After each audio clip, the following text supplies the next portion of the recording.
Motorway police के खिलाफ खबर देने वाले ने करीमाबाद मोटरवे पर चलने वाली कार की डिग्गी में बैठे 2 बच्चों की वीडियो वायरल कर दी, जिसमें मोहतरम मोटरवे पुलिस की लापरवाही को उजागर कर रहे हैं। गाड़ी दे विच बच्चे आ पिछे डिग्गी च कैद कीते हुए 3 बच्चे आ या 2 डिग्गी खोल रहा किरोला गाड़ी आ AWA 382 नंबर आ। मैं वैसे SP ਨੂੰ ਗੱਲ ਹੋ ਗਈ SP ਦੇ ਨੰਬਰ ਸੀਗਾ ਜਾਂ ਕਿਸੇ ਹੋਰ ਦਾ ਸੀਗਾ।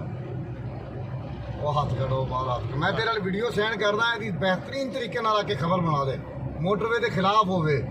लेकिन वाजे रहे कि मोटरवे पुलिस करीमाबाद हाईवे पर कार में मौजूद सवारी और ड्राइवर को मोटरवे पुलिस ने वीडियो रिलीज होते ही अगले मोड़ पर रोक लिया और बादशाह मोटरवे पुलिस ने इन बच्चों के वालिद और ड्राइवर्स की फुटेज भी बनाकर अवामुन्नास को रिलीज की और इनसे माफी तलाफी कराई ताकि आइंदा ऐसा काम ना करें। नदीम सिद्दीकी, मेट्रो 7 पाकिस्तान।